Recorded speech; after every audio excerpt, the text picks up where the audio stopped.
Hey everyone, welcome to Free Think. I'm Shane, and I'm joined by you, the audience, and a guy named Phil. And today we have a special guest, Clippa T from Shop Hop Hour. How you guys doing? Doing real good, man. How's it going today? I'm good. I'm live. Just to already jump in here and be that guy. Ship hop. Tell us what ship hop is about. The ship hop hour. So what it is? First of all, thank you guys for having me on with you guys. Thanks for being here.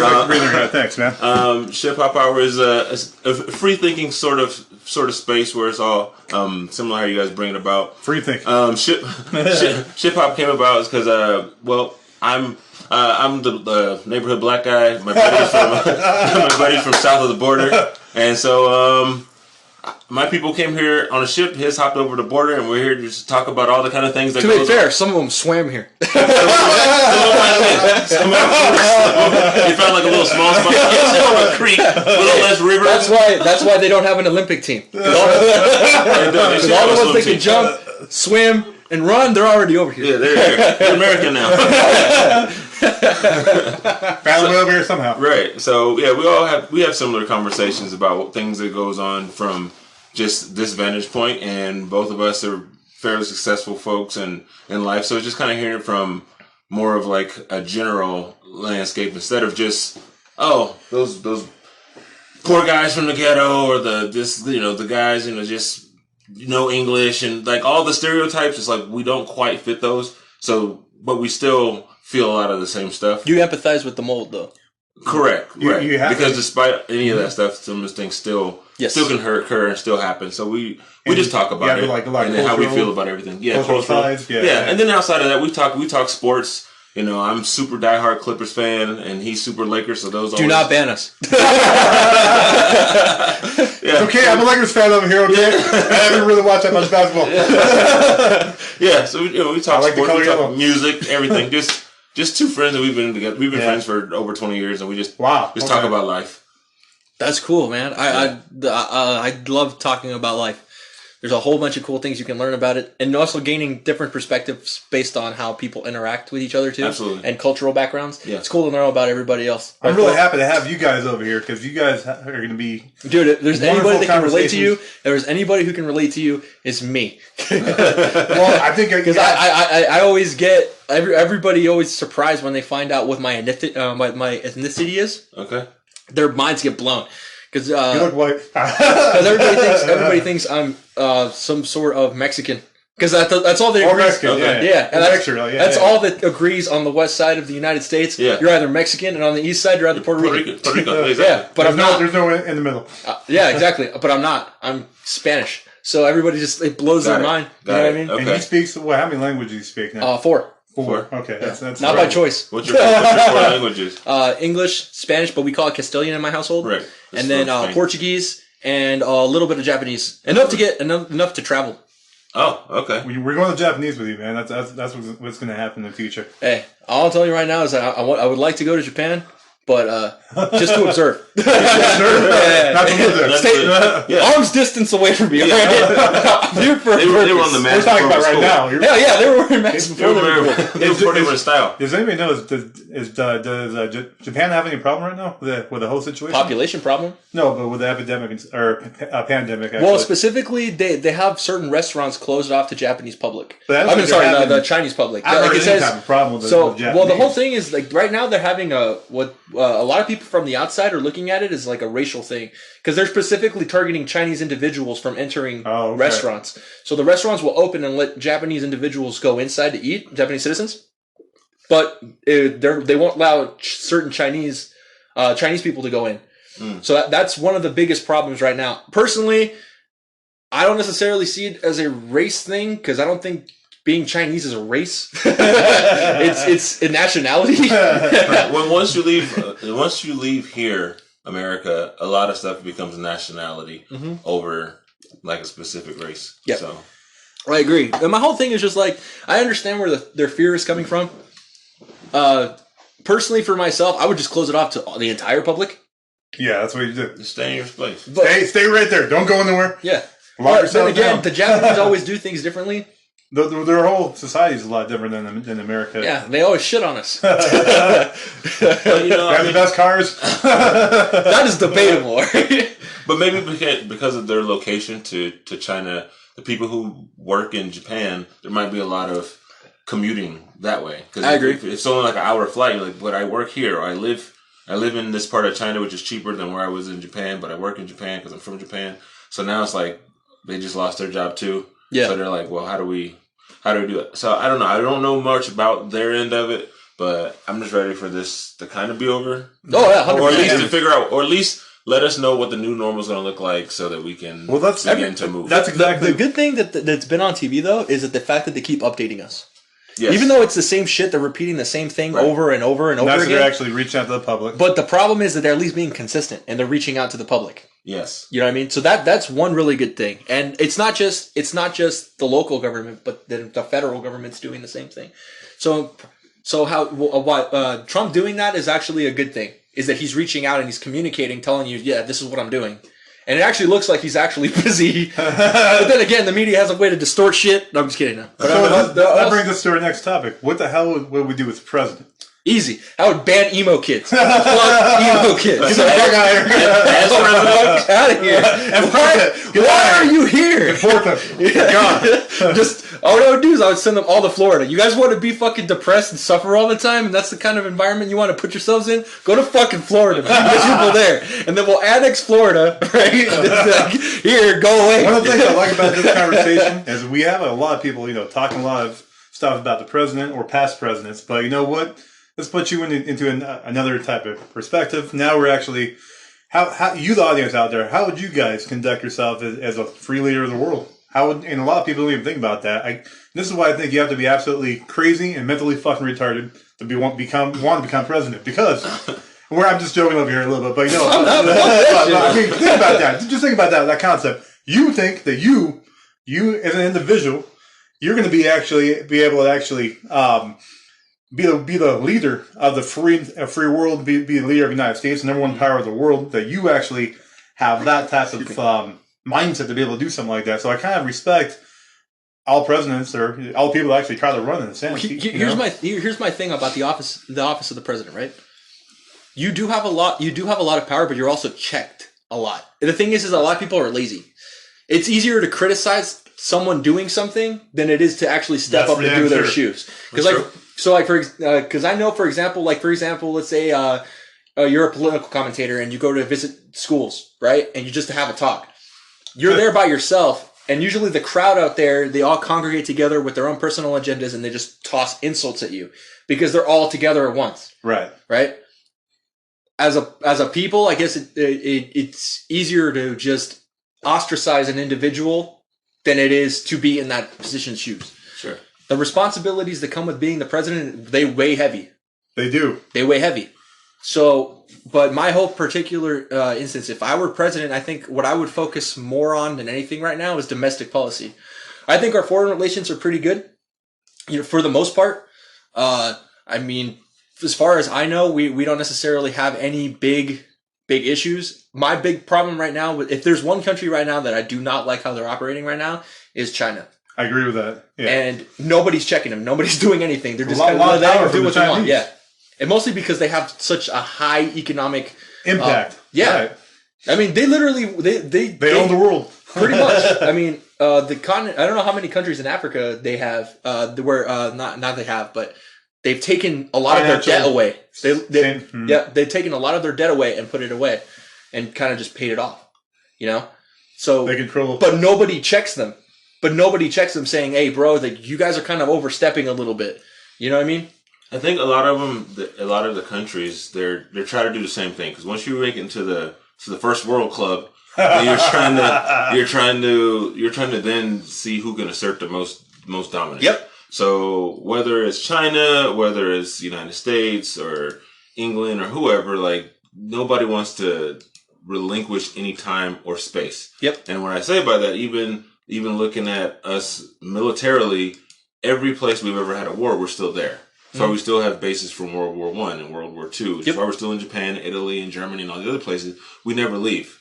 I mean, we're still like in We still have our holdings there. Yeah, every place we ever been. I think that's one of the biggest things. If I was president, I would say, you know what, we need to stop being in foreign territories.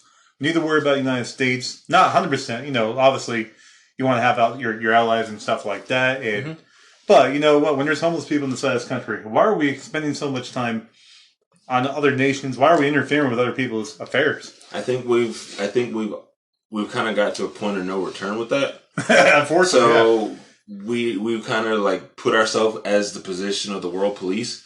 So because of that, we're gonna walk off the job now. If we do that, people are gonna bitch. They're gonna bitch. Right. Well, they're bitching there. They're bitching while we're there. They're bitch when we leave. Right. Perfect example, right? So the Second World War. We were never a part of it until Japan decided they wanted to be fucking assholes and bomb Pearl Harbor. That's right. Yeah. We did not engage them at all. We're like, hey, this is your shit. This is your shit. You handle your own fucking problems. Right. What did France fucking do? They kept bitching at us. What did the UK fucking do? They kept fucking bitching at us. Come on.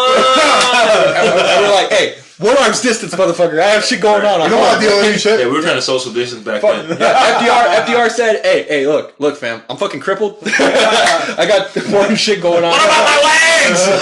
Right. So if I can fucking show up to every fucking State of the Union address on fucking crutches, you can handle your own fucking business, all right? Yeah, do it yourself. Then Japan decided, all right, we're gonna flex a little bit. You know what I'm saying? Right. Bomb Pearl Harbor. FDR. Damn it! All right, here we go. FDR said, "Oh, outstanding." So want to pick a fight, right? Fucking standing. I'm gonna take your fucking nutsack and shove it down your fucking throat. That's where the bombing of Hiroshima happened. Kaboom! Not once, twice. And Nagasaki. Take both of them. Yeah. Boom, boom. Yeah. All right. Okay. You done now? we good? Yeah. No, we're not good. Bomb again. Here we go. Take another one. So basically, they were. What I was trying to get with this is. We can't leave those countries anymore.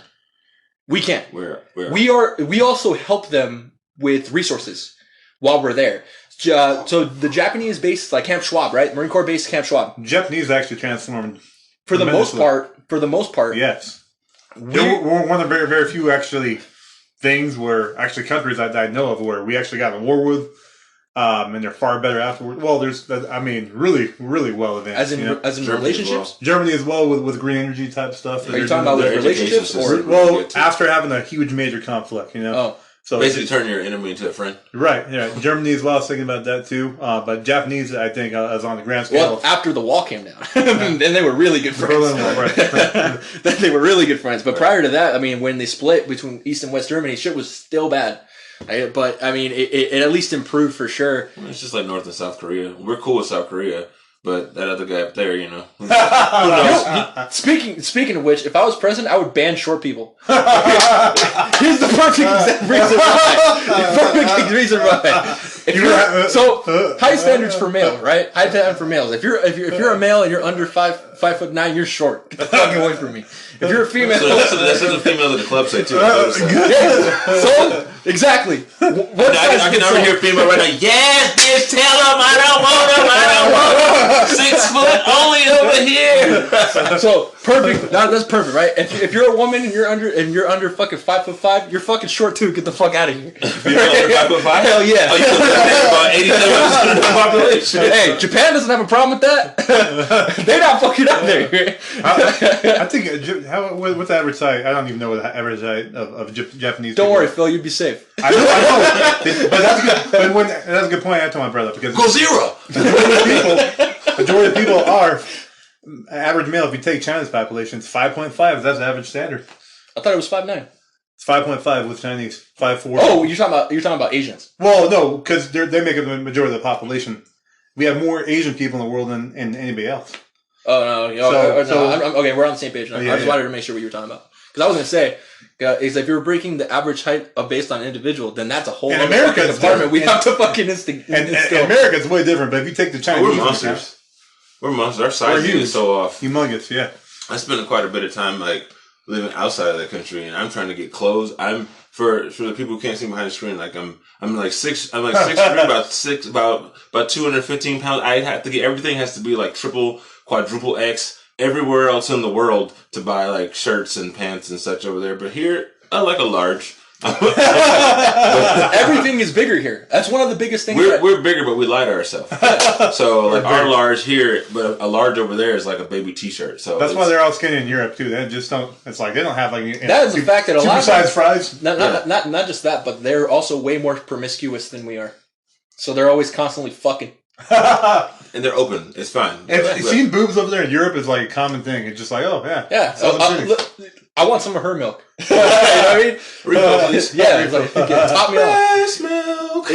Exactly. It's a commonplace thing. To them, sex is just sex.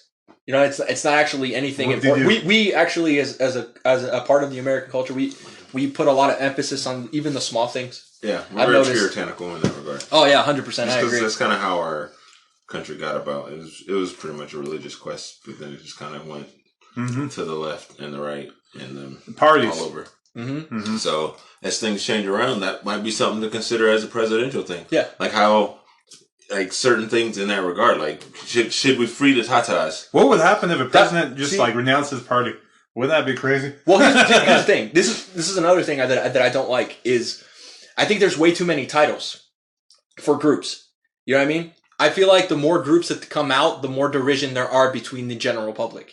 One of my to give you an example, like the House of Representatives right now is split between Democrats and Republicans, right? Okay. But when one comes up with a really good idea, the other one shoots it down because it comes from one side. Right. I hate that shit. Absolutely. I fucking despise it. Because my whole thing is just like, can't we all just fucking work together? I mean, you're here for a reason, right? And so, if I were president, honestly, I don't think if we were running based on the political climate there is right now, I would go independent. The reason why is because I would take into account that, hey, look, I don't represent you. I represent the people that got me here. You're right, because you're a public servant when you're in the house. It's one of those things, though. Realistically, though, unfortunately, the way we have it, that is realistic. No, you can run independent. You can, but you can't. And you can be elected. No, that's not true. The odds are very unlikely. That's what I mean. But you can win. I mean, I'm not saying it's not possible. Like your name, it's possible. It's like buying a lottery ticket. You know, it's like, hey, look, if my name's in the hat, then I have potential to win. Will it get pulled? Don't look good. But my name's in the hat, though. Yeah. That's one thing that if I were president, I would do. I'd be like, look, I don't really care what political party you're from. I'm just trying to get some real shit done because I care about my fucking people. You know what I'm saying? Like the homeless population here is fucking outrageous, and I don't like that. That's one. Another thing I don't like too is the fact that schools are getting like universities and stuff. They're just hoarding money away from kids, which to me is extremely unfair because the poorest you're at, I believe, is when you're in university. That's where you're just like have no fucking money. You're out here on your own by yourself. Yep. Figure it out what's going on. Which is another thing I would try to affect too. In our previous episode, I was talking about how in a controlled environment here in the state of California, how I would do it, right? And if you haven't seen that episode, go watch it right now. That's a plug. But the asterisk around that. And I wanted to make sure that we value education again. You know what I mean? And it to me, and also another thing I would probably do in office, and it's probably going to be a little bit, Bring it. You know what I mean? Is I would try to make sure that the states themselves manage marriage. I don't think it should be a federal thing. And in the sense that it should never have to come to the office of the president. It should be retained within the state. And like I said... And what do you mean? In what regard? So, in the sense that recognized across the board. You know what I mean? So you know how before Obama signed it into law, I disagreed with him signing it into law. It should have never gone to him. It should have been resolved within the states. And that's right. But I'm trying to see as far as so there were states that have things in place and that sort. So let's say California. I mean, the only thing I'm thinking of is probably gay marriage. I'm assuming you're going to go. California is actually against gay marriage. Look, here's the thing. But there's no such thing as gay marriage anymore because of all these different fucking genders, which I don't agree with. Right? But I'm saying it's. If you get married in this state, but the next state doesn't acknowledge it, there has to be some sort of a system that says you are. Because if you're here and you got married, I don't care, gay, straight, doesn't matter. Mm-hmm. But if you were married in California, you've been here for 20 years, you decide, hey, we're going to move to Oklahoma, and you go to Oklahoma, and now all your tax benefits goes away because Oklahoma doesn't acknowledge your wedding. But that's just the thing, though. Marriage has always been a state-run thing. It's never been traditionally. It's always been state-run. Right. So and I feel like so. Do you have to get married again? Is what you're saying? No, you don't have to get married again. But it should be something between the two states to talk about. There should be a convention between the states, not the federal government taking his hand and taking the option away. More state control. Yeah, because there has to be a balance somewhere. I'm thinking they're trying to. They only went there because there were some states that were I don't want to be willing to acknowledge your marriage. Mm-hmm. So if I married a white woman back, before that was a thing in 1973, roughly. It's crazy how soon that was. But, hey, Australia got rid of cannibalism in 1960. So, what did you say? Australia got rid of cannibalism. Is that was 1960? But if I were to marry a white woman here in California, but if I wanted to move to Alabama, they could say like, we don't acknowledge that here. Mm-hmm. So now, if I live here, I've already packed up. I live here now. Like all my taxes that I would have. We already had together. Mm-hmm. They don't have to acknowledge that. That's where protests come into play. Does that make sense? Protesting does get shit done. Believe it or not. Let me ask you something, because Antoine brought up a point on that. So, because one of the things that you get taxed, one of the things that only the federal government can control, it's federally. It's when it comes to marriage, is by the federal government. So, if you only had gay marriage on the state issue, you wouldn't be able to reap some of the tax benefits. Whether you had other take gay or straight out of it. Okay, all right. It's marriage that I care about. Right. Everybody deserves to be just as miserable. That's fair. I was just looking at more some of the more recent ones. Protests, and those are the two that people protests get shit done. Protests get shit done if you actually go out there and you do shit. So my whole thing is just I vote at the very minimal level. You know what I mean? Because I try to get to it as quickly as possible. So more states. Yeah. A lot of people are lazy, and they're misinformed in the sense that they wait till the very last minute to actually think that they're going to affect anything, and that's why whatever they want doesn't get passed. Mm-hmm. They have to cut it in the very first act of it. And with marriage, right? I believe it was going to get crushed across the board anyway. You know what I mean? If you can now marry outside of your ethnicity, right? That's step one, right? It would eventually evolve. It would eventually evolve to the point where now everybody can fucking do it. Anyways, you would be counted as a domestic partnership at home. You know what I mean? So my whole thing would be just be like, the state would have done it anyway. The protests from all across would have come over here and flooded the state, and they would have changed it on their own. That's something that's interesting about but I don't know. I mean, if somebody's having an issue, I don't know if necessarily I'm going out there to That's Arkansas. If you care, though. No, I could care about it, but it's like, look, I can't afford to miss work and take time off my job and buy a ticket and fly to Alabama because these people can't get married. But it doesn't have to just be you. It doesn't have to be people from all way. You can do online petitions and sign them. Now like as a thing, but I'm just saying in the 1960s, in 1960s, 1970s, mm-hmm. even 2024. 2004 when this stuff started kind of popping up again, because you go to another state that doesn't agree with that, but federally it has to be mandated. So in another regard, right now we're in the middle of legalization of marijuana, right? Mm-hmm, sure. So California says yes across the board in every green aspect. Light. Right, no pun intended. Colorado, ready to go. Green light, no pun intended. Ready to go. I have this card or whatever saying, hey, I have a medical condition that's light me up, fam. Yeah, you know what I'm saying? Light me up, fam. Let me bless.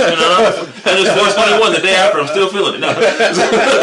We should be smoking right now, man. Nothing else to do. We don't have to go to work. So then I move to Mississippi, where that's still not across the board. Mm-hmm.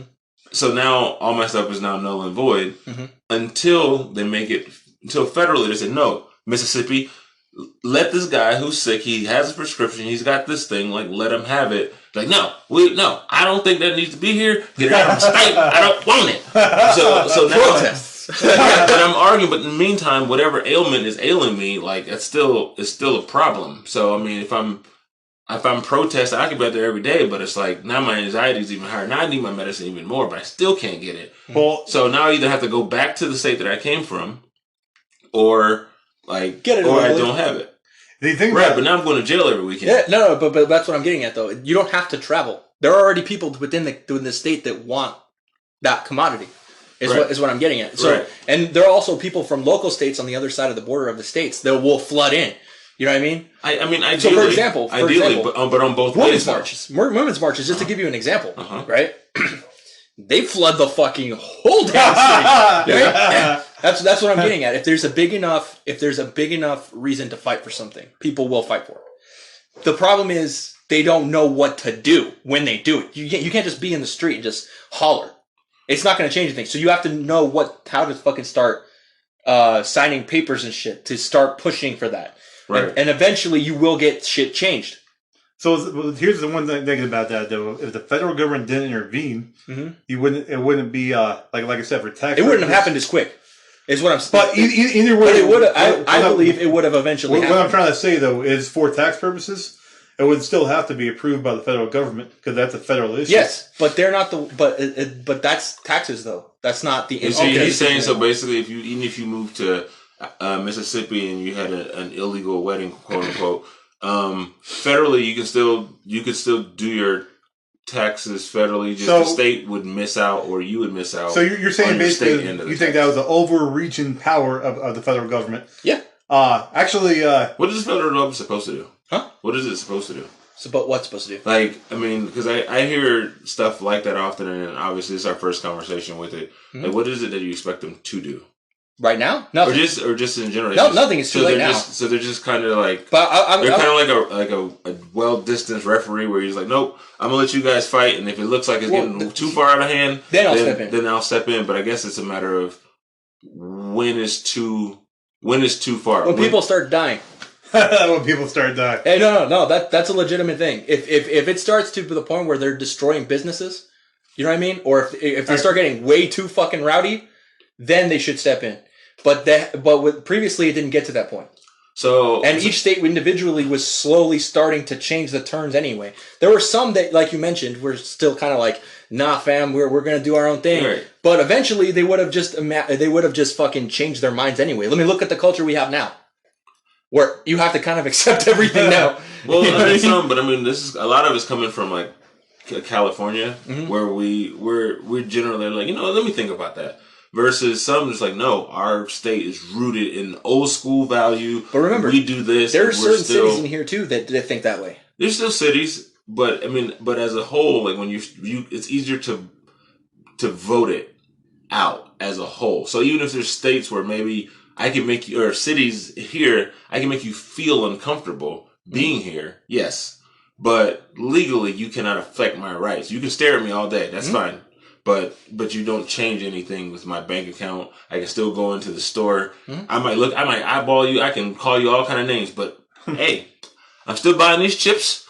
I'm still walking out here with my boyfriend, and we're still going to do our thing, or whatever your thing is, my white wife, and we're still going to do our thing. But you can't affect what my life is doing. But you move a little more east and a little more southern. It might be like no, and they could fight you out the store, and the chief was still like, man, that's Jimmy over there. Jimmy's a good feller. I don't, you probably was right. He probably did do that. So now I'm in jail over this, and I can write whoever, but in the meantime, I'm still in jail. I mean, obviously it does take somebody to be that martyr for the cause in order to make it happen. But some people are like, look, I don't want to be a martyr. I just want to live my life. No. I totally get what you're saying. Unfortunately, there's always casualties with everything. For example, the civil rights movement with Rosa Parks being on the bus. Perfect example, right? MLK, another one. There's always going to be a casualty. There's not going to be any person not coming unscathed out of anything. Sure. There's always going to be one. My whole thing is just like the people would have gotten rowdy enough. You know what I mean? Unless they're just being gentle. Gentle. Well, because fearful. People these days, the only thing that ultimately all those marches, all those movements, the only thing that people understand is money. Period. That's always so the Rosa Parks bus, money talks, the Rosa Parks bus thing it was a problem because they went a year and some change with no bus fares for none of these people. Eventually, when you go and you start looking like, man, we lost like 300,000. You got to think those terms, that time frame. You know, we lost $300,000 for the year. Right? Yeah, you lost $300,000 for the year by not taking these people. You know what? Forget it. Just get on the bus. You know what I'm saying? Whatever you're trying to do, like, you got it. You know what I'm saying? You know, same thing, like Martin Luther King, he marched all over the place. It was fine. But when he started saying, hey, he started wanting to work more with the unions and trying to get them to do more stuff to help more people within workplaces. I think that was one of the very few times when the government, it's time for you to go, sir. Came in, it's time for you to get a body because again, you're affecting the money. Actually establish something. You know, you had the segregation and stuff like that. That was wrong. One of the very few times I think the government actually did a really good job of saying, hey, against society is popular, because you got to remember, sometimes the people get it wrong once in a while. The Jim Crow laws, segregation, separation, that was a popular decision by society at the time. But it was one of the very few times where I'm actually like, all right. Certain section of society. Remember, you have to understand too, Phil, that the thoughts of one group within a state do not echo everywhere. You know what I mean? And you have to, another thing too that you mentioned about the money thing. Marriage is a good way to keep track, census wise, of where the fuck you're at. No, I'm being serious. So if I wouldn't know why you wouldn't want to keep tabs on how many fucking people are in a house. You know what I mean? Because I'm being serious. That's important because, for example, the illegal immigration that comes here, right? Mm-hmm. I hate using the word aliens. I hate that word. Fair. So I'll call them immigrants because that's what they are. They're travelers. Right. It's a good way to keep track on who the fuck's paying taxes. Right? To a degree. Yeah, to a degree. So my whole thing would be just like, to be honest, you want to know where they're at, right? You want to know how many fucking people are in your state? Helps the census. So that's another thing too. Why I would think that they would eventually have the state. Yeah. Well, first things first, they have to have the dialogue. I think if you go into something closed-minded, you automatically lose the battle. And the reason why I say that is because the only way to get anything done is through conversation. So in this particular issue, Clipper T and I or violence. You just take it over. Yeah. This is ours now. Yeah, no. Well, this is now called America. Sorry, Indian. You go back to wherever you were at, and all you Mexicans, you get out of this area. We're going to call it Texas, and you can leave. Thank you. Have a good day. Yeah, and even the Mexicans that were in part of Texas, they're like, nah, I'm American now. Yeah. Right. California. You can get down. You can lay down. Get. That's why we have Texas. All these fast names. Yeah. Well, yeah, dude. California, Los Angeles. Perfect example, right? Because Spain used to control Mexico, right?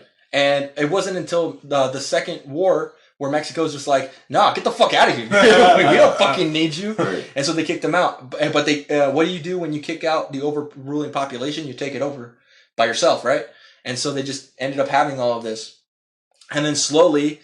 The United States started traveling to the West. Then Andrew Jackson happened.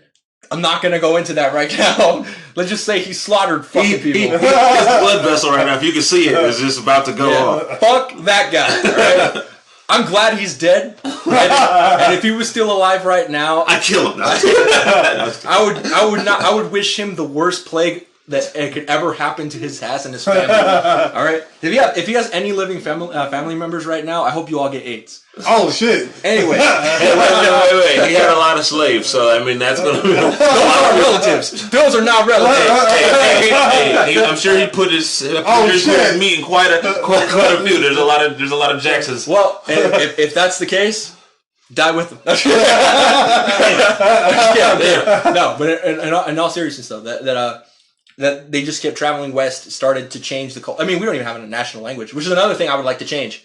I would want to bring back a national language. That's another thing as president I would like to have. I would like to have a national language. Now, I understand that we have a multitude of different languages here. We do. Many. Spanish, French. Which is okay. I'm cool with having that. Other countries do too, and they have a national language. But I'd like to institute a national language just to say we have one. We have a freaking language. It's English. Yeah. We need a country flower and we need a national drink. We already have a national drink. We already have a national flower, but don't ask me what they are. But if we have a national fucking bird, right? Think about it. A turkey. No, I'm just joking. It's actually almost going to be a turkey at one point, though. Damn it, Phil. It was going to be one, actually, originally. Yeah, then they changed it. It should have been turkey because we have a lot of fat people. So, actually, it should have been a dinosaur. Why does it have to be alive? Yeah. You know what I mean? Fucking dinosaurs were huge. That was the dodo. But I would like to institute a national language for sure. I would like that's another thing too. As president, I would like to have just to say we have one. They have a national language. We don't.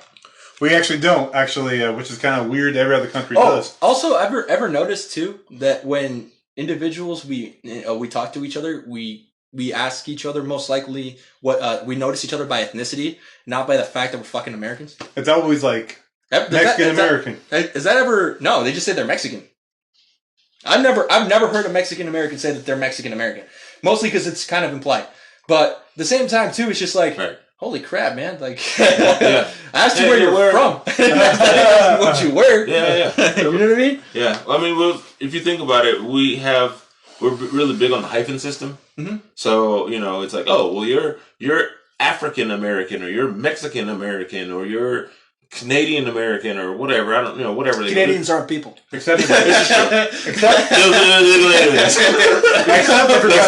Caucasian, you don't have a hyphen. No, you don't have a hyphen. You actually just considered like a default. Default setting. Because Caucasian is more of like a racial thing, because Caucasian is also in England, and they're not the only type of white people either. There's Caucasoids too. Just to give you an example, there's different types of white people. They're not all Caucasians. I have no idea why everybody thinks they're all Caucasians. Hey, we throw them.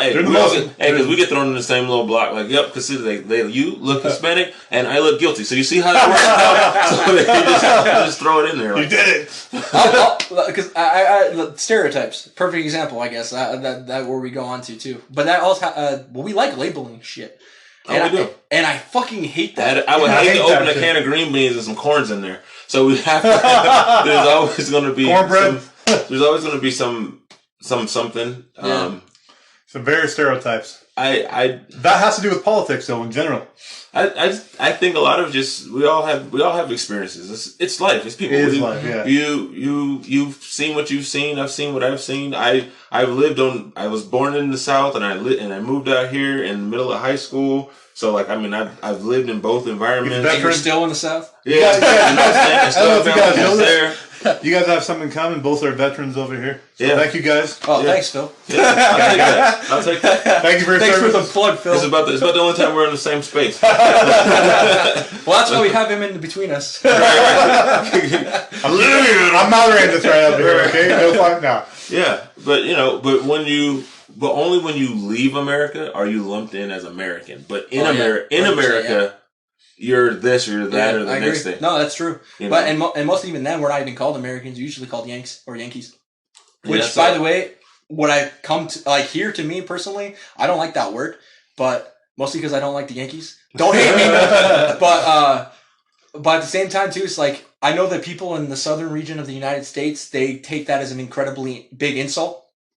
So a lot of so if you're a foreigner and you're listening to this, it's very important that you have to be careful who you call a Yankee, because some of them will fucking beat you up for it. Unless they're wearing pinstripes. Yeah, then you'll be okay. But for the either that or they're from the north, you'll be fine. Yeah. But for the most part, that for the Southerners is a big insult. And personally, for myself, like if I were in another country and I had to tell them what my nationality was, I would say American, obviously. It's just something I noticed, and I don't necessarily say it bothers me. But it's kind of just disheartening a little bit, because by putting yourself in that ethnic group, I think you take yourself out of the giant bigger picture that everybody else around you is American just like you. You're not any different, except your personal experience and cultures ethnically are different. I think a lot of it's hard because the way our country actually came together. Yep. And it came because all these things are the fighting, the separation, the segregations, the you're this, you're that. I mean, that's how it is. I mean, whether we had black people that was building up stuff in the South, or you had Chinese people who were building railroads, to Indians who were doing all this other stuff, like everything. And Japanese in the concentration camps. Yeah, exactly. I was just thinking more on just like the building of stuff. So like certain people, right? These people, you were the help. we're not on the same place. Like there's always like we're here, and then you guys are here to help us make our lives easier. So that's kind of hard to shake out of people. That takes a very long time, and what people don't really understand is that part of America is still very new. It's still very new. When we were trying to, people compare slavery was in other countries and things like that were also in other countries. I don't care about them. It's I do. Yeah. But you got to think, if you're talking slavery in Egypt from the biblical time, so you're talking thousands of years to have had separation in some of those things. But when we're talking here, I mean, like slavery ended like 1868, which is only like 140 something years ago. And it wasn't like a clean up. Slavery's over. We're all friends. Let's go ahead and go. Like that. No, there's still like, I mean, one, it wasn't like now where I can just send out an email and the whole world knows that everything's over. It's still like Paul Revere, whoever had to go through there, run through and let you know you're still like, England, the British are coming. Yeah. You still had, slow news and everything else. Then you still had to make people. I bet he was drunk when he was doing that. There's no fucking way he would be sober. The British are coming. Shut up! He always ran through this damn horse. Who the fuck are you? That's probably what you would get more now. Is like, who the fuck are you? There goes Paul Revere. He's drunk. Yep. He's on his drunk rampage again. Saturday, here he comes. I agree with you.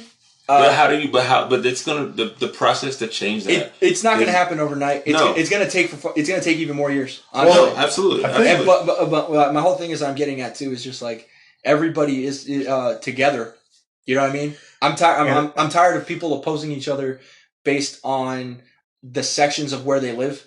You think everything's been too politicized? Well, not even just that, dude. Think about it. I mean, if we think about it, if we think about territory-wise, right? Yeah, think about territory-wise. Say, for example, hate to use this right now, but gangs. Okay. They protect the area that they're in. Yes. But they totally forget. But honestly, that shouldn't even be a thing. But like, I understand where it started. You know what I mean? And then over the years, it got more diluted. You know what I mean? And got worse, obviously. But what I'm getting at is, it's like you should be able to look at someone and just have a regular and accept them as an American automatically. Without even thinking about it, yeah. Yeah, because that's what they are. That's how I see them as. Mm-hmm. You know what I mean? So like, I don't see you necessarily as an African American. I see you just as a guy who's an American. You know what I mean? Yeah. Same thing with Phil. I just like teasing Phil because he makes it too easy. He has that face. You know what I mean? But fuck you. I was joking. I earned that. But it's just kind of one of those things where because when I feel like when you take yourself and you put yourself in a box, you push other people outside the box. You don't let them in with you. You know what I mean? I kind of agree and disagree at the same time. Like, 'cause it's like you are who you are, and like where you're from and your family's experiences. Those are important. Those are important to your identity in a way, right? Right. So you came from Spain, and your family had a certain experiences and things that you are. It's like, I live here, but in order to truly acclimate to a certain system, there's a certain part of you that you kind of have to like disregard in a way. I wouldn't even like to say the word acclimate because I was born here. Right. So I already grew up in an American culture. Right. Same. So I wouldn't even say acclimate. I was already born within the culture already. When I say acclimate, it's more so into the greater societal thought of what's going on. What do you mean? So, all right. So I'll use it for myself. Like, so, like I said, I grew up in the South. Mm-hmm. My great grandma was like our first person that was born free from our family. We had conversations. She passed away when she was almost 100 years old. I used to have conversations with her as a kid, and having talks like that. Her parents were slaves. The house that she grew up in, and I even got to go there, and from time to time. And it was directly across the street from the plantation house of the people who used to own her family. Where was that? In South Carolina. Okay. You know what I'm saying? The same people who started off the Civil War. So you want Social Security number 2? So part of like growing up is you kind of have to quote unquote learn your place within the society of that's here. That you're going to understand that there's going to be people who just are not going to like you simply because of how you look. Yep. As much as within your spirit you're like, we all love each other, let's hold hands and kumbaya and smoke a blunt. Like it's still not here. Like you said, it's still. So you're talking about acceptance then. So right, so you have, but in order to be acceptance or acclamation, you just have to just understand. Okay, I would say acclamation for someone who's foreign, because you're going to come here, you're not going to understand why there's certain things. Yes, right. That's what I took it as. Right. And for people who are here, it's a level of acceptance, because I don't want to have to accept that that's how it is, because that sucks. For me being here, I've been born here. I've been here my whole life. I went through school. I followed all the protocols. I kept my nose clean. I never got arrested. Went through high school. Went through college. Finished all the stuff. Did all your things. But even still, no matter all those things, and I can wear a suit 90% of my life, but I'm still gonna there's still people who are gonna look and be like, that stigma. Yeah, I'm still gonna have that stigma. No, I agree. There's a problem with that. Yeah. But like I said, the only reason I brought that up is I don't like it. Right, absolutely. I don't like it at all. I hate it. There's nothing I can do to change that. No, there's nothing I can do to change that. As a society, that's something that we have to change on our own. But it's individualistic. It is. Like you have to understand. Like I know a lot about Spanish history, and I know how fucked we were. So if there's my historical background is the opposite of yours. You're on the winning side. Conquistador. Okay. Yeah. So, but if I were alive at that time, I would probably think the way that they do, because that was the. That's one thing you got to think about too. And here's one of the things that you can think about. Some of our founding fathers and stuff. That society at that time, it was. I hate to say this, but the way their lifestyle they lived, that was considered normalized. It was wrong, sure, because they were very, very wrong. Educated. It's like us, what if we go in the future and they look back at us and year 3000, eating animals, that's a horrible thing. Well, yeah, I mean everything shifts at the time. No, I'm not trying to reduce it down to that. But I'm just trying to give an example. It is, because we've had an example of that within our own lifetime, which is in the 90s, Bill Clinton put in "Don't Ask, Don't Tell" for the military, right? Yep. So that came into play, and it was a means of saying, "Hey, I know you're gay, and we're not going to talk about it, but because we're not allowed to have that. Don't say shit. But just don't say shit. Yeah, exactly. Don't start none, won't be none. All right. So then you go along, and so then that's in the 90s. But here now, when we get to like 2014, 2015, "Don't Ask, Don't Tell" it seems repressive. It's like, what do you mean I can't tell? I should be happy and open and be able to say whatever I want to say. And so it shifted. And so there's people who were like, I can't believe they even had this as a rule. This is the most terrible thing. Not understanding that 20 years prior, that was like an amazing thing to have happen. Yeah. So obviously. Because it gave, when Don't Ask, see, nowadays I see Don't Ask, Don't Tell in kind of like a negative stigma. Right. But thinking about it objectively, right? That was probably the best thing he could do to appease both sides. Yes. At the time. That was the best way to do to appease both sides. And even if you don't, it wasn't even too long ago with Obama. He opposed gay marriage just like most of the Democrats did. Actually, most Republicans opposed gay marriage up until 2000. I would say most people. I wouldn't even want to put it into a thing, because even in California, I mean, it started hitting ballots in like 2000, 2001, and it failed. It popped up year after year. Now every year, a few more percentage points would go, because all you need is that 51%. Yep. And it would just, up 32%. Not even close. And then leave and come back next year, boop, 36%.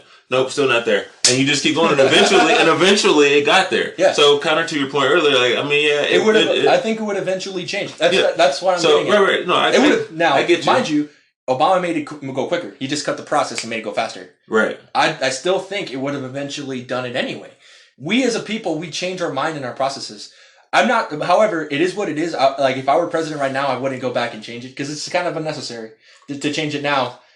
Change what? That marriage thing? Yeah. Okay. I wouldn't change it now. I'm just saying that I use that as a precedent. I use that as a precedent for overstepping your bounds a little bit. Your precedent about the role of the federal government would kind of be the thing that would be more of your thing, because there's always going to be something else that's going to pop up down the line. Maybe 30 years from now, somebody decided to eat their dog because they were hungry, and so now they got arrested for animal cruelty. But wait a minute. Which actually, if you can kill your pet chicken and have that for dinner, why can't I kill my pet dog? Now, it sounds ridiculous right now. They eat dogs in Asia. But so they'll use that as a right. I'm sure there's places that but then you say if you go to India and they're looking at us like, you cow eating buffoon motherfucker, I can't believe you would do such a thing. Like, why would you do that? Right, they already do, yeah, right, because they don't. You killed our gods. So so whatever their thing is crazy. So like, because weird is very relative. You know, like there's we have in France or whatever some of those other countries that you can drink wine with under 15. You can give it to your kids. Oh, like, yeah, hey, have I agree, 100%. You know what I'm saying? But they're like, hey, look, we're here with our house. But that's their countries. Right. I don't give a fuck about that. Right. I'm just saying as far as like what things look weird and things 100%. Change over time. I agree. So maybe down the road. For example, I totally agree with we still have 9 states where 16 is the age of sexual consent. Yep.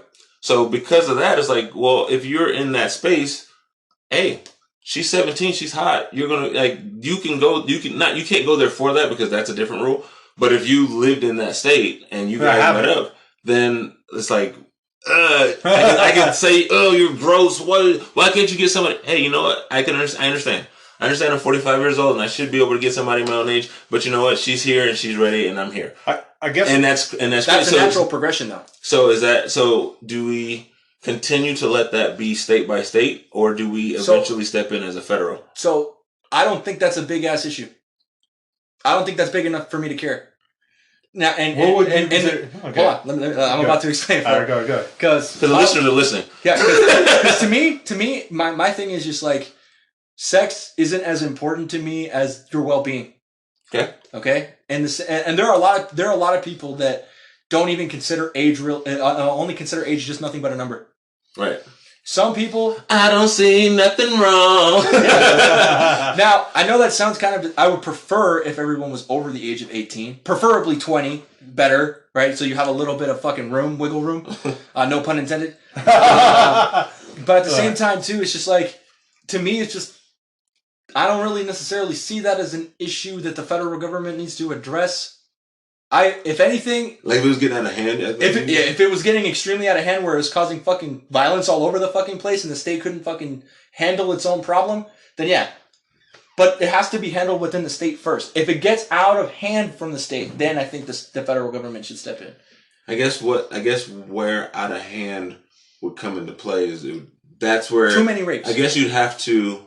Like mark something. But here's the thing. I mean, it's like, what's the percentage of rapes? Well, no. But not even so much the percentage. 1%, I think. Well, not so much the percentage of rapes because you can rape at any age. Yeah. But that's a good point. But I mean, yeah, because I could, you can be 20. I can be right now. I guess rape is too much of a broad term. I would say being a sexual deviant. but again, the deviant is again part of being away from the rule. Well, if the rule says 16. If I'm just here hanging out at the local high school picking up 17-year-olds all day long, I'm not a deviant per the laws of this place. Yes. This state. But maybe now I couldn't go show her off to my friends in California. Like, man, I met this hot chick. Fuck, yeah. Right, yeah. Now I'm in trouble. But as long as I stay within this little thing, so there's no really anything to make it a rule change in that regard, unless you can think of something. Well, like I said, because it wouldn't be rape. Yeah, you're right. Because rape would only be. It'd be considered statutory. Yeah. Even if she's willing, it's statutory in California. Yes. However, automatically, but in Georgia or Hawaii, it's like that's what I'm getting at, though. It's not a big enough issue for me to care because you're confined within the space. In that space that says that. Yeah. It's like using the example you just gave right now. You're fucking stuck here. If you want to do what you want, you have to do it here. Right. You can't fucking do it here. You get beat the fuck up. So you'd have to separate and cut ties in order for you to change shit. There is regulation to keep you within one spot.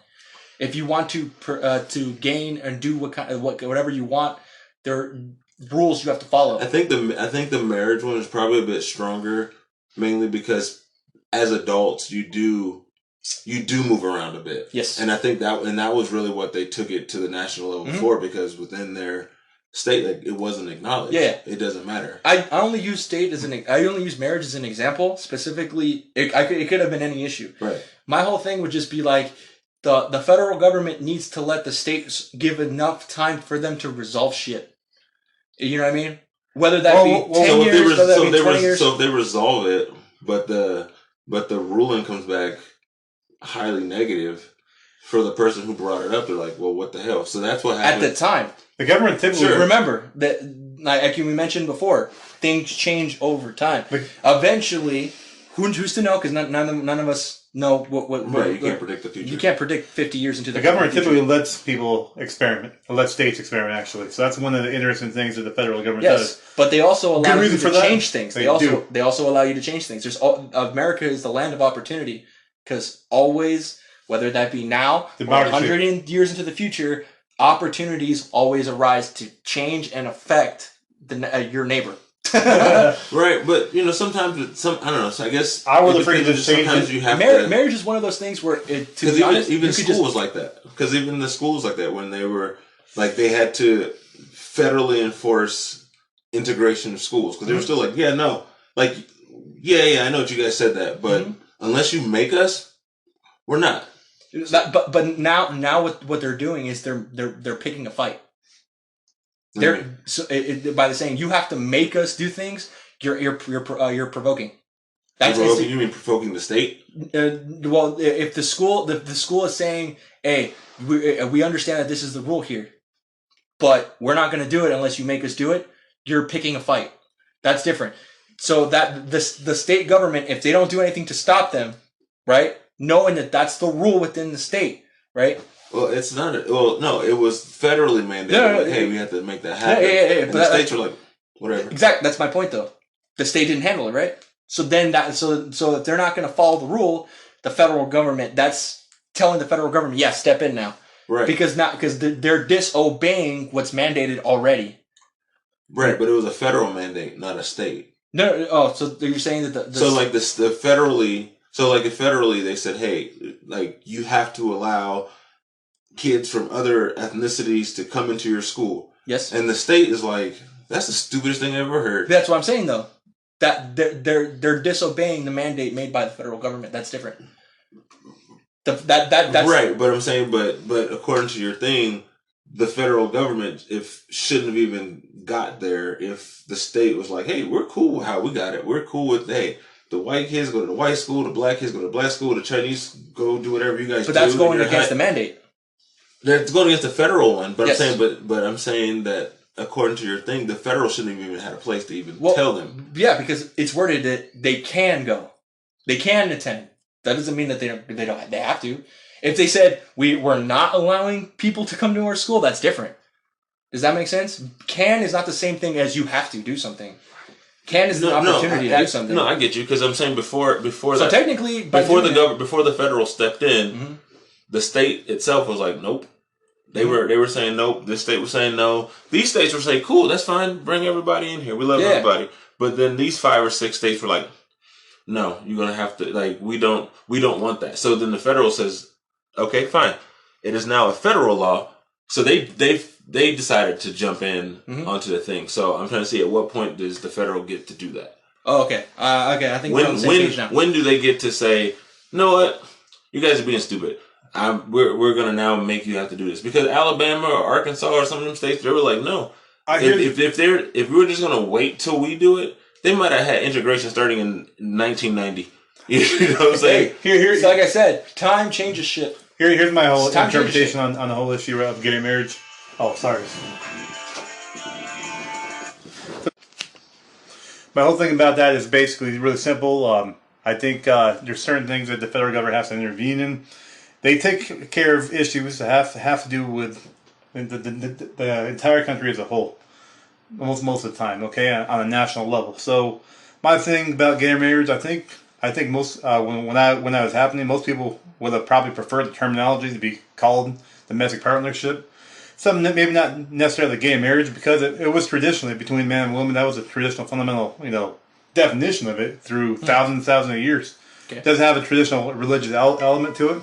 However, my stance on that, I could care less if people want to get married and stuff. Dude, everybody deserves to be just as miserable. Absolutely. You think I've been complaining? You know what? So I was not really necessarily against that or anything like that. No. However, it wasn't the act of marriage that I was. You just like but how it's measuring when you're able to do shit. My point is, I don't know. I don't know if it could have. So in that particular case, like you just mentioned, now sure, they made it do it quicker. Right. That's the only thing that changed is that he made it happen now. Right. Whereas instead of waiting, sometimes you want. Yeah, you want things to happen now for just one, for society's sake. Yes, and two, for your own political sake. Mm-hmm. It looks great when you can do that. Yeah, there's that in that particular case, like with the segregation thing, that was a good thing. My whole thing would be like, Hey guys, welcome back. Thanks for being off the break. We're again, if you missed what's going on, I'm here with Clippa T and Phil. What's up, guys? No thanks to you. I'm still in this thing. Yeah. He's here. We just don't acknowledge he's here. Actually, really enjoying our conversation. The back and forth. It's been a lot of fun. You guys actually have had really good points, and you look at things, from both of you guys from a really good lens and stuff. Different perspective. If people could have more dialogues like this, just like this right here. If people could have more dialogue like this, we don't have to completely disagree on everything. But if we could have more dialogues like this, I feel more people would actually get more shit done. Honestly, I think both we talked about sides earlier in the Democrats versus Republicans.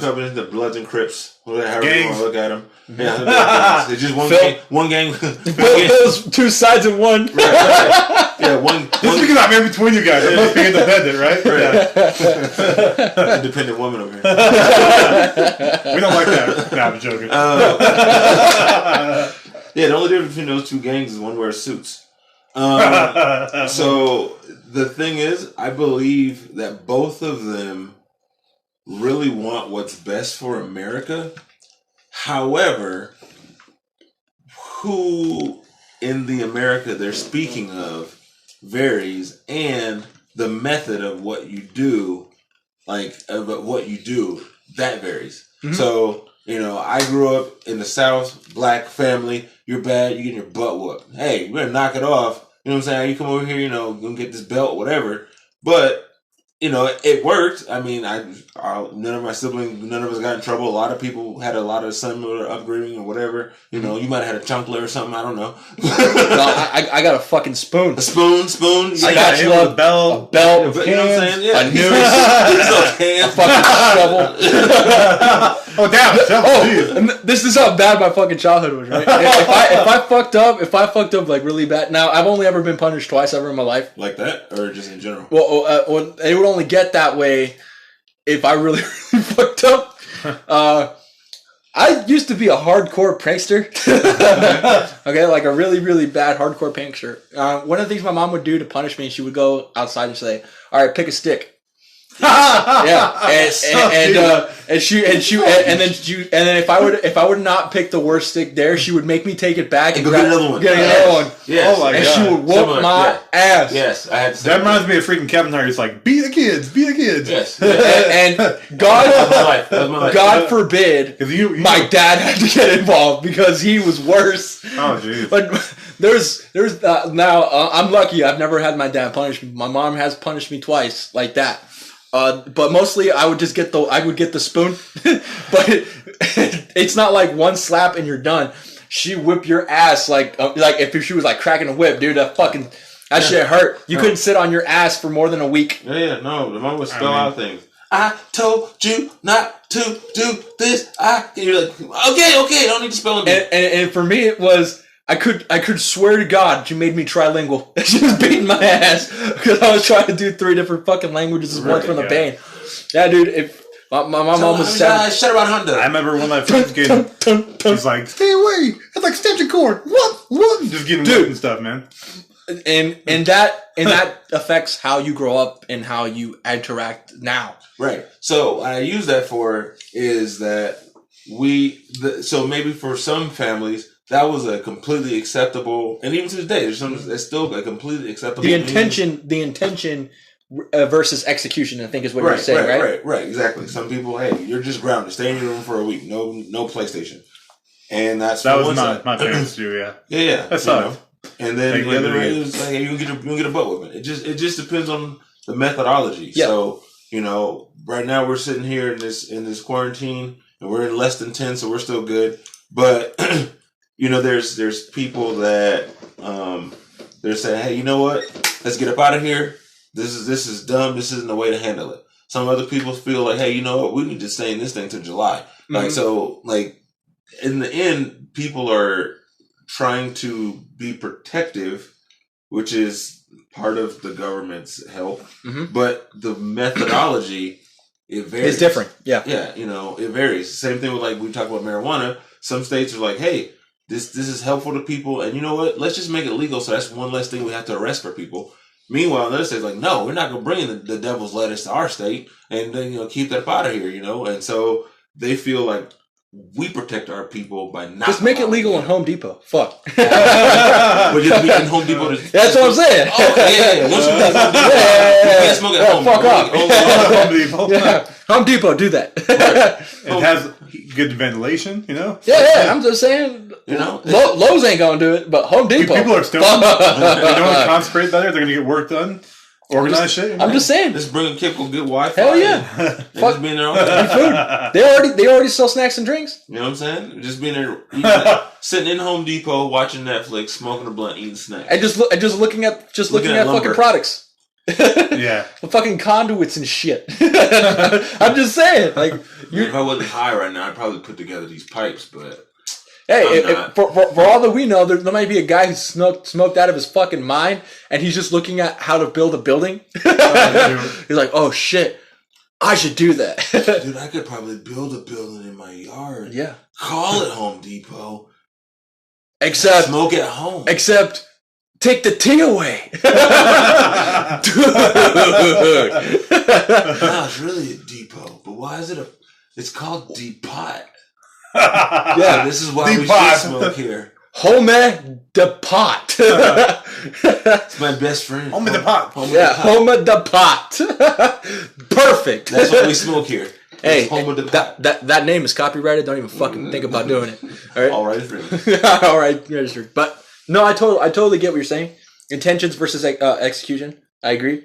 That's why I think every president does shit differently than the others. Mm-hmm. And some of them are just retarded. Bush.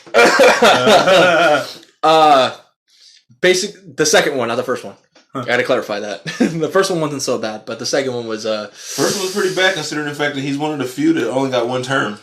Lately. Yeah, I'm just saying. Well, he's not the only one. No, but in the past 100 years, only been 3.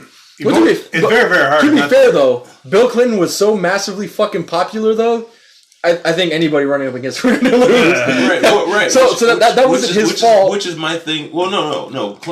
Bush won. Bush Senior. Right, Bush Senior, because he came right after Reagan did 2. Yeah. Then Bush Senior came. He did his one turn, and then Clinton came. But Clinton was super popular, though. He was massively popular. But if you're doing your thing, it doesn't matter how popular you're. It doesn't. Ideally, that would be the case. I mean, because votes wise, Hillary was more popular, but Trump took more states. Mm-hmm. He just played the game better. Mm-hmm. I think Hillary, and also near the end, Hillary dropped the ball, massively dropped the ball. Honestly, I think it would have been a tight, closer race, but after the fucking scandal, you know what I mean? That kind of, especially at the time that happened, the FBI came out against her. Yeah, and so he played the game, and he's like, it's one of the few times you actually have both sets ready to go. Yeah, because once the previous president, you can't run. It's hard to beat it. It's hard to beat a sitting president. Mm-hmm. Very, very hard. Very hard to do it. I think because I took some political science classes. Al Gore was this close, but he dropped the ball. It's tough. It's tough. No, 100%. Well, here's one of the things you talk about too. What you would do as president and what you're actually able to do. Because one of the things that I think it doesn't matter what side you're on. If you're Obama, if you're Trump, you always have to remember you have to kind of the public. The people, those people, so many different sets of principles and ideas. Mm-hmm. Mm-hmm. It's hard to conform, even if you're voted in. They're like for Trump or Obama, whoever it is, your constituents aren't going to necessarily want every aspect or even like every aspect of your presidency. It's not going to happen. You can't appease the entire public. Nobody is. So that's why it's so challenging. Look so what happened with Jimmy Carter. You can run. Jimmy Carter's a perfect example. When he was in office, everybody shitted on him.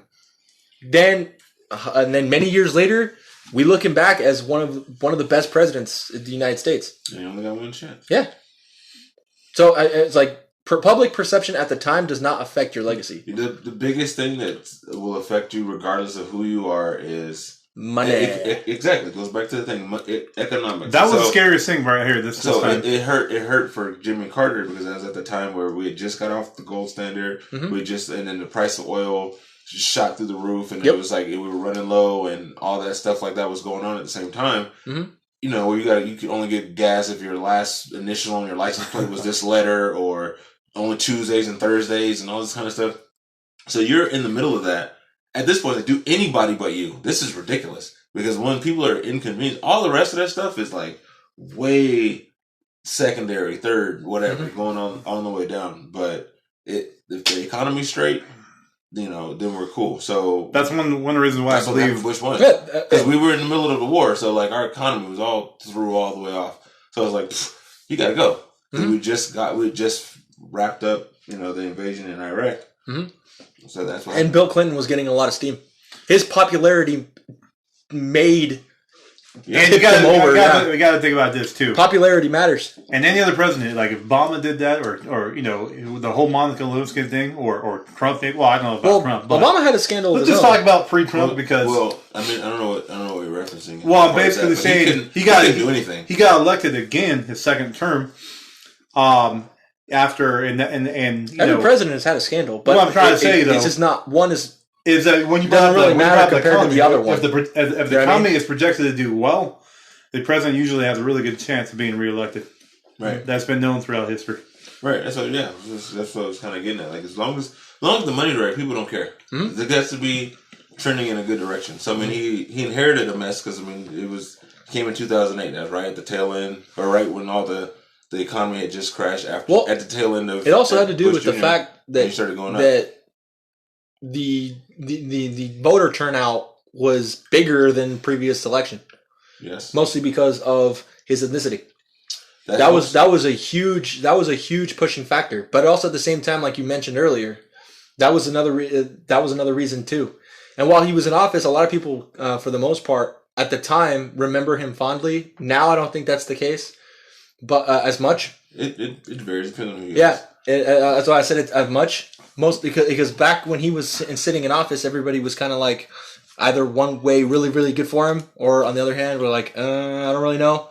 And now it's just like he's either remembered somewhat fondly, or he just totally shit it on. I mean, it's kind of depends on like I mean, he's brought up right now. Like it just kind of depends on what like who your congregation is talking to. My thing was and in what regards. My thing was I want to know how much he affected the war actually. That's what I care about, because one thing that I hate about that necessarily is when presidents claim that victories in wars by not doing anything, when it's the men under them who actually do the work. Well, I mean that's that's why I want to know how much he. Well, I mean that's kind of across the board. I mean that's kind of in anything. Yeah, because he's credited with eliminating Osama bin Laden, but did he really do that though? I mean, but that's kind of a not fair point. Only because if you don't do it, then you're also at the same time you have been the one blamed for blowing it. It's kind of like in sports. Bush wasn't blamed for now killing Osama bin Laden. No, he gets the blame for causing the war. Yeah. That's a whole different thing. But he didn't necessarily. He didn't kill Osama bin Laden. He didn't shoot the first shot. No. That's not what I'm getting at. Though I want to know how involved he was. Well, I know how involved was he to the point people, where it got people where in the Bush administration were involved. And they both helped. Both administrations were there. So you had the top Bush people. Mm-hmm. They did all the Secret Service type stuff, all the CIA, FBI, all that kind of stuff. All these secret agencies. They found intel on him. Eventually, Obama. We don't know. Now, here's the thing: is we don't really understand what Obama did know or didn't know. I'm sure you're kept abreast of what's going on. He knows what's happening, and he did some control. So you have to give some. But credit you got to think. So.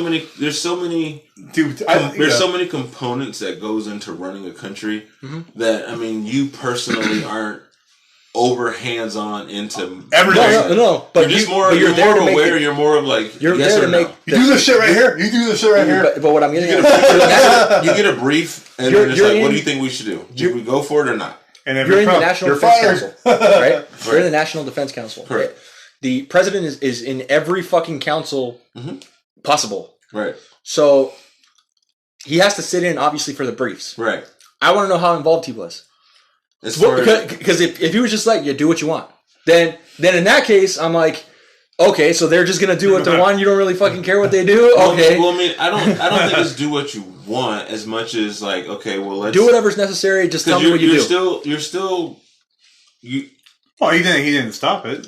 Well, no. I'm just saying it's like do whatever's necessary, and then he takes himself out. Because you have to. Well, I guess this kind of goes to like leadership styles because there's some leaders that like, okay, right now Donald Trump, his leadership style is, I said it, I do it, you just follow what I'm telling you, and what right or wrong, hey, I'll take credit if it's good, and I'm gonna defer like a mug if it's not. You know what I'm saying? But then there's other people, and not necessarily just Obama, but just leaderships in general. It's like, look, you were way smarter than I am on this. Let's talk about it, and then I will kind of listen, because hey, maybe the leadership that he had in place at that time is like, look, all right, what do you think we should do? He's like, well, based on the manpower we have, based on what we've been doing, we've been tracking, we've got to this point, and he's like, I think this. At some point, you have to trust the people that's on your team. But that's what I want to know. Right. I want to know how involved he was. Right. Because to claim an accomplishment like that and not be involved in the process, even in the sense, because you have to be there for the briefing. Sure, right? Sure. My whole thing is like, when you're given a briefing, you're given the mission objective, you're given the time and place they're going to execute, and you're also given the personnel involved. But in fairness, taking accomplishments for shit, that's like president job 101. You want to take every president? No. I get it. I'm not saying. But what I'm saying is it earned? Well, okay. Well, you can argue that report. Here's the thing. They always take credit for everything, though. That's a good politician. Right. I mean, that's true too. You're fired, Phil. Don't trump me.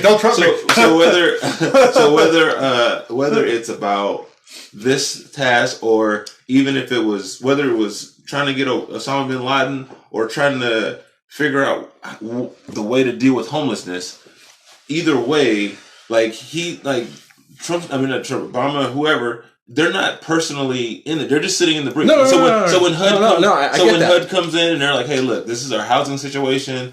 We've got this going on. We've got this many houses set on the book. We've got these apartments. All this stuff's going on. And he's like, okay. So whether he's like, okay, so based on that information going on, he's like, okay, that sounds good. Go ahead and run with your plan. No. I get that. That's not what I mean at all. Because he has to be involved with that. Right. But that's not what I'm getting at. In the example you're giving right now, he's engaging with a cabinet member over how to what's going on. The cabinet member's explaining. You have to delegate, obviously. Right. But what I'm getting at is as he's in the security rooms. All right. Obviously, he has to say yes or no. Right. But what is he saying yes or no to? And how much of what did he do is what I'm getting at. Here. Eliminated in 2011. Right. He ordered the Special Forces raid of the secret compound. But did he actually legitimately do that, or did he delegate someone to start it? So the premise. I don't know where you're going exactly where your question is, but the premise of the question would almost assume to assume that he's not involved. So, but none of us are in that space, but we do know enough we know enough to know what his role is. So would you say to represent the head? The specific wording of how that wording went down, that's that point is kind of a speculation because that's not going to be released. That's what I'm saying though. So that's why I don't like it when they claim that shit because we don't fucking know. Right. So, what I'm saying is based on that coming out. I mean, it just at that point it just becomes: do you believe the news report, regardless of wherever you get your news from? It's a matter of do you believe it or not? Because if they said, hey, you know what, this one says he ordered the special forces to do the raid. Okay, got it. So you're like, nah, but did he really order it, or did he just listen and said, okay, that's cool. Next order of business. Because if he was that, then he's just like, okay, cool. Thanks for the update, but I'm not going to say anything one way or another. I'm gonna kill some of it right now. If I'm just go away. I don't care. I got other shit I got to work. Yeah, right. If he did that, then sure, then yeah. That's what I'm saying. But how much of it we don't know? But I'm just saying, based on everything that we've seen, they said yes. But it doesn't sit right. Here's the problem I always had too. It's not just him though. It's just presidents in general during wartime. You know what I mean? Because the thing is just like we're not in the George Washington era where he's in the front. Exactly. We don't fucking know. You know what I mean? So that's why I hate when they claim accomplishments like this. Now, if they said it happened if they would have just been like it happened under his administration, is it just military? Huh? Or is it just because of military? Yeah. Because if it's okay, so like I'm looking underneath there. So he's talking about the turnaround auto industry. Obviously, Obama didn't build cars. Yep. I mean, I think he did something. Maybe he might have been National Guard for a month or something like that or whatever. But he's a lawyer. I don't count him for shit. If you didn't apply, I can't give you anything. Yeah. But because we had the last few presidents was like they just was whatever, stay home. I think pretty much that was a mistake. The whole auto industry bailout. But then I do understand they bail. The reason for doing it was to help workers. At the same time, though, no other type of industry gets bailed out like that. The car industry, usually most of the time, what happens when you're a business, when you go under, you go under. That happens, and then when you have the government start getting involved to that degree, where it's essentially we're the banker now, we're using taxpayer dollars to save the whole industry. There's other car companies. Taxes is bullshit. But I will say this though, I'm not mad at it overall because of the long run. So if I let you borrow $13 billion, but you're going to give me back $70 billion, I think we won. That's an investment, right? So and initially, we have the people who come out and they're just like, "Here, you gave them what? I am angry. I hate this." But if you look at the full picture, it's like, okay, look, based on all of these things, because cars are going away, people are going to stop buying cars. So it's a viable industry. It's something that can't go away. So it's necessary here. Commodity. Right. So it's here. And so despite the fact that, yes, we gave them $13 billion to save this company, they had to pay back X amount of dollars over X number of years. So we bailed them out with $13 billion with tax dollars, but because of them, they deposited $70 billion. So we made $57 billion on that thing. So yes, on maybe the esoteric theory of we saved some people who made some dumb decisions, but on the back end, we actually still end up winning. So we're going to be in that same space right now with the airline industry because of the fact that despite Corona and all this rest of it, at some point we still got to get around the country. Yeah. Once this is over, people are still going to fly. You can't get around it. Yeah. You can't use the car all the time. Right. Exactly. Especially if you got to be in New York in a few hours. You're fucked. Yeah. So planes are. It's a necessity. So to move the country, you're going to slow down the country even further. So we're going to give the airlines money. As whenever to operate, yeah, we're going to give them money. So if you just look at, oh my God, they gave the airline company $60 billion, you should just let them die. It's like, but think what happens to the world if you let all the airlines die. The other thing too is airplanes allow for intercontinental travel. Correct. That's true. More so than ships do at a quicker pace. I think though. Now you can still travel. You can travel by ship. There's not a problem. You can travel by ship. You can cut through the Panama Canal and still get there. But the problem is it'll take you longer. Right. And business stops for no one. Right. That's the thing. Money stops for no one. I can get to New York in a car. I've done that. I've made that trip. Everybody. You can get to Alaska. You can get to Alaska to a car. Yeah. But if you need to go to Hawaii, you're done. Right. Yeah, exactly. You have to take a necessary vessel to get there, and airplanes get you there quickly. I went to Hawaii in a ship. It takes 4 days. Yeah, it does. Well, I think it's like 4 to 5, depending on the weather. Yeah. But in a plane, you get there in what? A few hours. A few hours, right? So we're going to bail them out. So if we just look at the fact of we took tax dollars to bail out this industry, you have to look at it longer than just that. You have to look at, well, what is the payback on the back I wouldn't even call it a bailout. I would call it an investment. It is, but what you're going to hear is the word bailout, which I hate, which I totally disagree with. Right. In this particular case, I would call it a investment. It is an investment. Because it's a total investment. Because you're going to get more out of what you put in. Right. If not break even at the minimum, you know?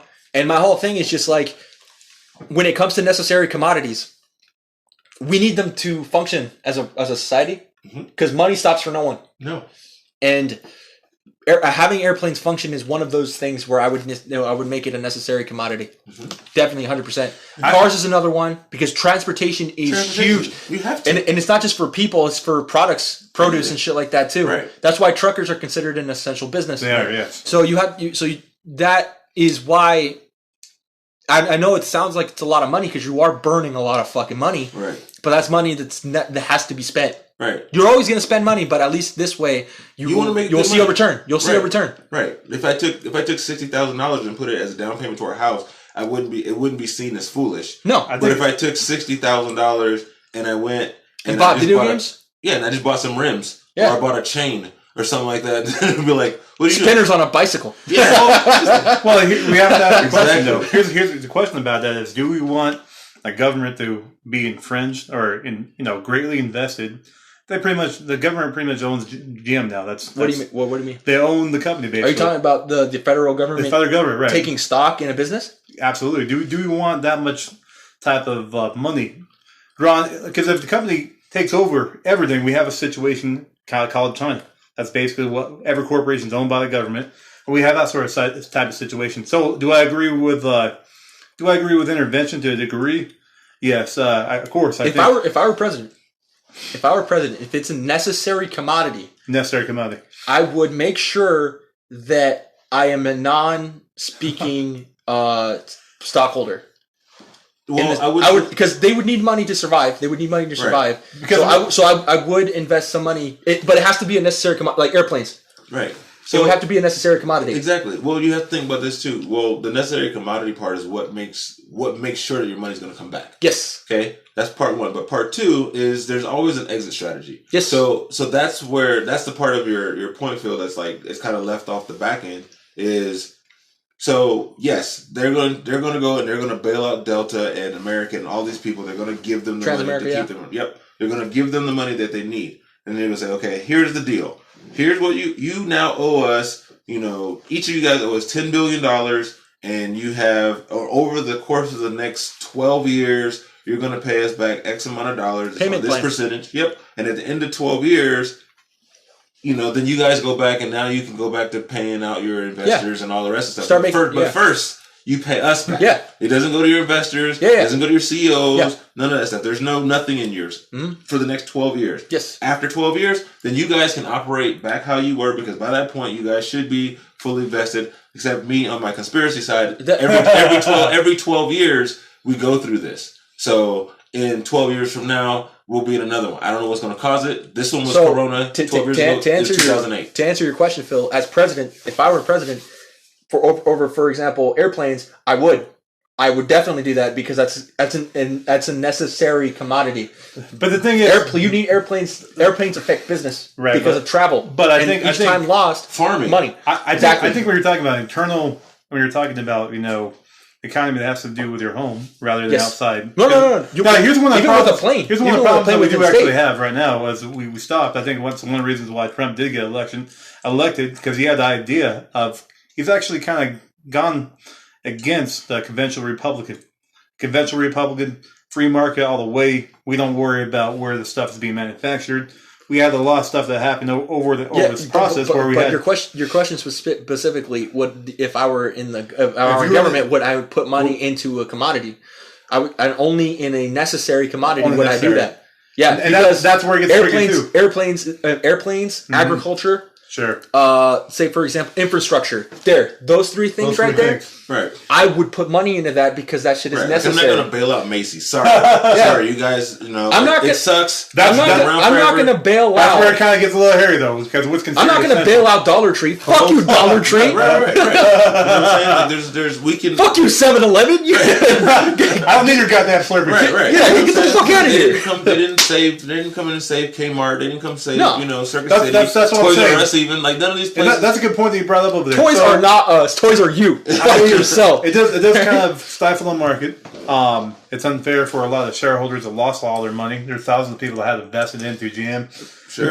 So what I'm trying to say is, but it's all gambling. Like, that's what people feel. But you have to understand too, Phil. In a guaranteed space. That's true. And along with like GM and stuff, there's different models of vehicles. Yeah. And regardless of that, we would need them imported anyway. We can import vehicles. We already import vehicles anyway. Yep. So we don't even have to make that a domestic thing. Exactly. Now, the factories to build them, to make the cars, we can manufacture them here. But that would be foreign investors buying shit here to start building that shit. You can also transport vehicles, again, like imports and stuff. However, the key word here is transportation. You would need a way to make sure that you can transport shit here, too. That's where ships and airplanes come in, because you can transport shit through the air. Right. Which is why I would try to save them, because those are important. Right. They affect the economy. A lot of cargo in general. Exactly. They affect the economy to the point where you can recover the amount lost and that you really quickly, and then gain more. Now, like I said, I wouldn't necessarily bail out GM by themselves too much. Or rather, I wouldn't invest too much in GM, more so than I would in an airplane industry. Right, and see, I think the part of what we're missing in this is there's an industry versus maybe an individual. Yes. Because one thing you don't want to have is you don't want to have a monopoly. So you're not going to, like, if, let's say, out of all the airlines we had, United was the only one that was still, through this whole thing, financially solvent, and they're like, hey, whatever, we're good. So when we come in now, every other airline, they're like, dude, we're going to die if we don't save us. To prevent having a monopoly with just American, we're going to bail out everybody else, or we're going to assist, or whatever. We're going to invest. Yes. Rather, we're going to invest in every one of these other ones, because that's to keep them afloat. Yeah, right. To keep everything afloat. That's going to make our money back. That's a great topic you brought up, of monopolies. We have a lot. Healthcare is the biggest one. We'll talk about that, but this is what I want to talk about really quickly. So, monopolies, huge problem right now. Great game. We have, for example, I always win. I flip the board. So, but basically, think about all the cell phone companies, cable companies are out there, right? Think about that. There's Charter, AT&T. Okay, there's Verizon. About like a very few companies that own everything what has to do with communication. Okay. We have a huge problem. If one of the things I would consider, I know I'm a free capitalist to an extent, but a lot of times I'm also thinking, geez, like it's not kind of fair where we have so much domination on huge companies like Google, where we don't have It depends what it is, though. We want to have government regulation on stuff like that, obviously, but do you think it would be better serve the public and better for prices to go down and be lowered if we had, rather than just one company in an entire territory? Maybe we had two or three. Setting the price for that one commodity? 10 companies. Like, for example, right here where we live in Los Angeles. Honestly, area, I would like there to be competition. A lot more competition than there is right now. Because competition within the groups brings price for consumption down. One of the things that's going on right now, and healthcare is one of the biggest ones that I wish was more combative. You want to talk about the healthcare? Well, because it's one that everybody needs fucking health to survive. We could talk about the presidents pretty much, and here's what Obama did. He passed the Affordable Care Act, also known as Obamacare in 2010. One of the positive things that people who advocated for that, they said that millions and millions, 20 million people had access to care for the very first time in their life, which is good. And I think one of the things I liked about it, eliminated pre-existing conditions. Even though technically I can understand from the insurance and the business side position why they weren't too happy about that. But it's one of those things where it's kind of more morally, you want to, if somebody has a condition, now you're not going to cover them. It kind of sucks. But on the business sense, it is. I could see how people would say, "Hey, it's kind of unfair. They have a condition. I have to cover this now, by default and stuff." But I think I talked about this with Antoine. One of my hugest things I don't like about Obamacare was they centralized healthcare industry more than it's ever been before. Before, it used to be all of California. If I was president, what I would say is, hey, let's have it on a statewide issue where you can actually, if I'm in New Hampshire, I can get that healthcare over there. I can actually have the free market open up for me. I can have, if we were to do that, I think we lower the cost of healthcare across the board. We have some stuff that I've been listening on the Democratic side, which is about, single payer. We had Pete Buttigieg. And then you had a difference, a contrast with Bernie Sanders. One of the things he said is, okay, we're going to have $30 trillion, huge, mathematical number. We're actually going to go ahead and we're going to take care of all of this by ourselves, and we're going to take care of that. It's going to be single payer, no other type of intervention. Okay. What Mayor Pete said, and even Joe Biden was a lot more reasonable actually, because most people that have single payer, they have in conjunction with that, they actually have. They have corporate involved. Corporate is always involved. It's not just single payer by itself. Okay. So my thing is, as far as that, how I would fix the healthcare system, in my opinion, we need to have the free markets rein in. What Obamacare did, it centralized things and made it more difficult. If I'm in LA County, I'm stuck with LA insurance. The premiums. So the good thing about Obamacare is they've slowed down, but they've gone up. And I think most Democrats and Republicans aren't too happy, or people in general aren't 100% satisfied with the health care. They feel like, hey, it's way too expensive. It's a lot of problems. A lot of people can't afford it still today. It didn't fix all the problems. They got more care, but then average working middle class family, they can't afford it. So I think that's why there's such a huge change, even within the Democratic Party, who came their fingerprints are all over. There was one actually can't really say that. Technically, here's the irony about this. Governor Mitt Romney, that was his actual plan. So that's the kind of funniest thing about that. It is actually sort of technically, it's a Republican plan, right?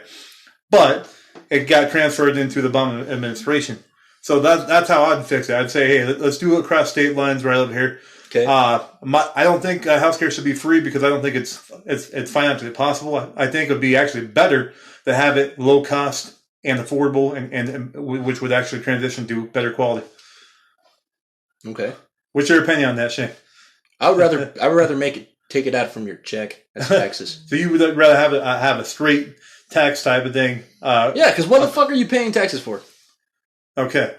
Realistically, it can just be a thing like everything else. Like you pay taxes, and that pays for the roads. Yeah. Your taxes pays for the hospitals that are already there. Yeah. So if it's already paying for the hospital to be there, why not just let me be able to go there? Yeah, because that's where your taxes go to that. Your taxes go to schools. Your taxes goes to the roads. Your taxes goes. It goes to within the infrastructure. Yeah. It's all part of the So infrastructure. I'm just saying. I have another argument for it. Well, not an argument, but conception, I should say, right? Okay. Look at our roads. How messed up they are a lot of times. I mean, does it work? Yeah. But here's one of the good things about having the private sector involved in the healthcare industry to a degree. We have number one healthcare in the entire world. Okay.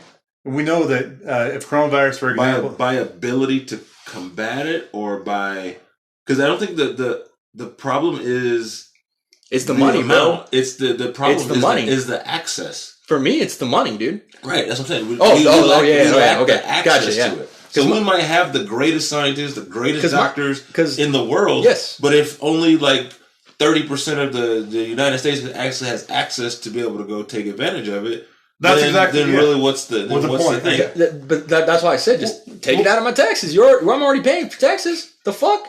And I'll tell you. And another thing too is just the percentage of taxes needs to go down a little bit because we're overpaying a lot, I believe. Way too much. Way too much, especially in California. And so I think. But that's another topic too that I'd like to touch on a little bit. Is we pay way too much for fucking taxes. Way too much. Way too much for fucking taxes. Healthcare is a necessary commodity. I need to know that if my whole fucking arm gets fucking cut off of me, that I won't have to die. You know what I mean? Well, it's been like that. We've always had a form of government healthcare. Yes, but that's not a new concept. At the same time, too, it's just like I need to be able to access health properly. And one thing that irritates me kind of, and if we had doctors have to treat you by law. Mm-hmm. That's true. They have to mandatorily treat you by law, but they don't have to treat you. They have to treat you to sustain you, but they don't keep you in the hospital. They ship you out to another hospital. And just make sure you don't die. Yeah, on the way. Or try to not make you die. Yeah, on the way. Did you know that? Well, so that to me is a problem. Right, because we talk about all these people, and I don't want to pay. I don't want to pay for somebody else's health care. It's coming out of my taxes. Mm-hmm. Well, it's going to come out of your money anyway, because what's going to happen is if I have no insurance, you have insurance, so you're paying for it. If I have no insurance, and if I fall and I break my leg, I'm going to the doctor. So and they're going to set it. They're going to treat it. I'm going to cast. And I might not get the best of service. But they're still going to treat me. Or if I've got a gunshot wound, or if I got in a car accident, they're going to treat me. They will look and say, "Hey, what's your insurance?" But they're going to treat me initially. So all that still has a cost. To sustain you, right? All that stuff still has a cost, right? And then they're going to ship you out somewhere else, right? So it has a cost. But what's going to happen is I can't afford it. That's why I don't have insurance. I can't afford it. Mm-hmm. But somebody's going to pay for it. Yes. So where does that come from? That's going to be an increase in your overall increase in premium. So that might mean next year, between everybody like me who didn't have insurance, your personal premiums from your job or whatever is coming out of your pocket. Hey, we've got to raise our premium $6 this year because somebody's going to pay for it. You're the only ones paying for it. So then if we just made it across the board, then we could maybe have it where then you pay for it yourself. Huh? Then you pay for it yourself. Right. We're all chipping. Some people have if you have a job, period. If you're working, period. I don't care where you work. I don't care whether you work for Google or you work for Chick-fil-A, whatever. Like, I'm sorry. Or if you're giving blowjobs behind Wendy's. As long as you pay taxes on that blowjob, you're fine. You're fucking fine. Legalize prostitution. Right. Board for that's We'll see you next week for that. Hey, plan number 2, all right? But that comes after. But to your point earlier. So then we're going to pay for it anyway. Yeah, but this time you're paying for it yourself. My thing isn't completely getting rid of all tax money. What I'm trying to say is I think the system would be. This is my thing. What you're trying to do is and correct me if I'm wrong. Go ahead. You want more businesses in the healthcare industry to compete within each other. Absolutely. For rate. I don't care about the other businesses. What I care about is the individual, because the businesses are just there to make money. If I'm fucking hurt and I go to a hospital, I don't give a fuck about money. I just want you to fucking help me. I don't. I just want you to fucking help me. And the thing is too, and depending on the severity of the injury that you have, wouldn't it just be you would mitigate the risk of you getting into a worse injury if they just treat you completely where you're at? I think instead of shipping you out. That's what they do. Not only that, but if you had some sort of at least some bare level of medical care insurance. Yes. I would feel okay going there to get a checkup. Mm-hmm. So now I'm not showing up when I have a heart attack. It's a physical every 6 months. Yeah, that's my whole point. A physical every 6 months or every year. I can go do that. But that's still a cost. Right. Yes. But if I don't have insurance, I'm not going. Yes. Because that's going to cost a physical with no insurance costs a lot. Oh yeah, 100%. My whole point though. And you'd work, and if you have an injury and you take that to a place of work. Now you have something that could potentially be worse for your future. So now you're increasing the chance of getting even worse. Right. So now I have a bad heart, but I don't know that because I haven't been there. So I'm gonna have a heart attack. That's far more expensive. But if I had been able to go check that 6 years ago or 5 years ago, you could have stopped it. Yeah, I could have prevented that when it was just like, hey man, you might want to adjust your diet because your blood pressure's a little high. I don't know that until it's too late because I don't have insurance. And we can kind of judge this because we've been on military bases before where we can just get free check. So that's the whole reason why I think it should just be taxed. Because put it as part of your thing. Yeah, just put it part of your thing. Hospitals are there to treat people. Here's the thing, though. Because some people are still not going to go anyway. Yeah, exactly. You know what I'm saying? Even if it is free. They're still going to pay for it without going. Right. I know personally because I have insurance myself, and I mean, other than just baseline, let me go check up. Well, you're pretty healthy, right? But you can't look at somebody and see healthy. No, but some jobs require physicals. Right, some do, but I mean, not if you work at Del Taco. They don't. That would be shit. Here for 8 hours. They should. People at Del Taco should get coronavirus. Fuck you guys. We're essential. No, but in all seriousness, though, I think you should just make it part of your. It's nice to have the option. My thing is, and not worry about it. I've seen, if you compare other countries, for example, right? One of the things that happens. You want to use Canada as an example? Well, Canada, we can use Canada. I mean, Smack. Because they're not people. no, but what I'm trying to say is the thing is like mainly I was going by Europe and stuff. But the main thing that happens is you have government control. Now, eventually, when you pass the responsibility of government to control, and that's what a lot of people are advocating. Many of our politicians that have been advocating for have central control of a person's health care. Okay. Now they're going to say you're 9 years old or you're 80 or 7 years old, 60. I'm not going to give you this particular type of treatment because you passed the age. And people, I think, should have a choice if they want to try to survive. My whole thing is, I think, free market, this is my opinion right here. You guys probably disagree, that's fine. But my thing is really simple. My thing is have the free market reign. Okay. I advocate for some taxes for programs and stuff like that. But if we were to make it affordable across the board for everybody, okay, and it can happen. I believe it can happen when you open up the country, and you have different insurance agencies in different places when they're competing against each other. You can bring it down. We've done that plenty of times with soda. Let me ask you one question, Phil. And here's one more other point I want to bring up too. Ahead. So because the good thing about the private sector is it does allow. That's one of the reasons why we do have some of the greatest type of I wouldn't say healthcare, because a lot of people I think we're all in agreement that it's not perfect. It hasn't been perfect. Nothing is perfect. One of the things I could say though is one of the good things about having the private sector involved is that we actually have innovation.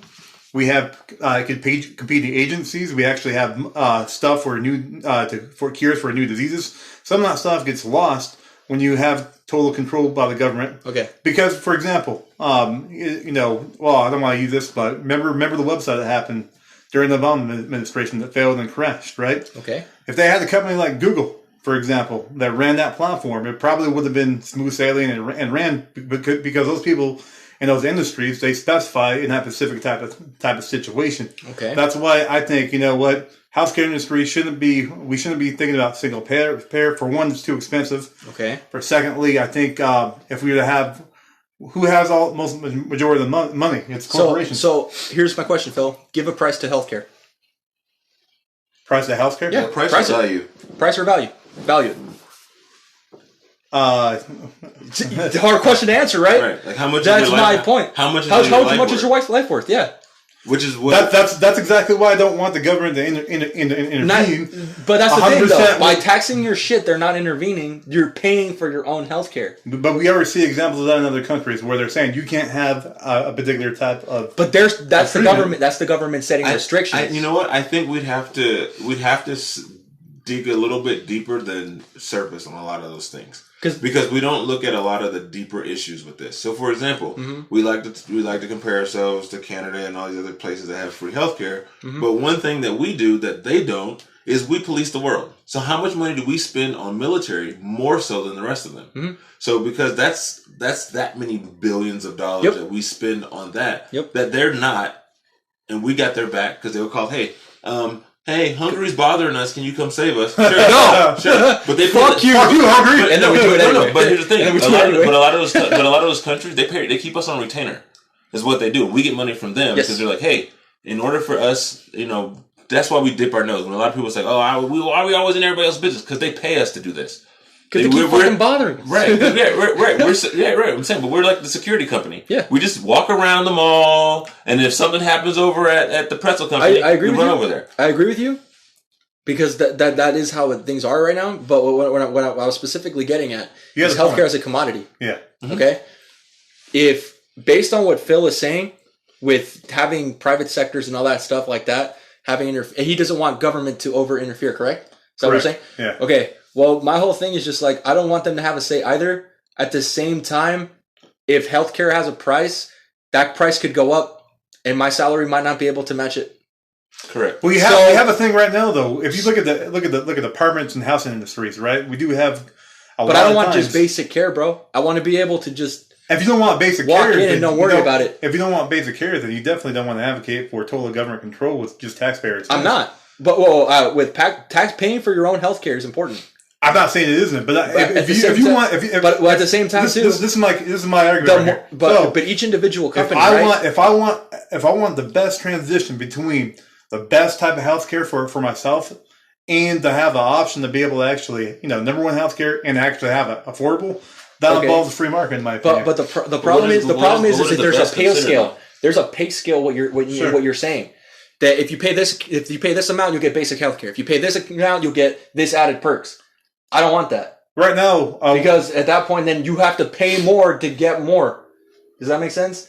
If my life, I value it pretty much to the point where I want it, right? And I shouldn't have to pay like fucking extra amount, say whatever the fuck amount is, to get the maximum healthcare out of it.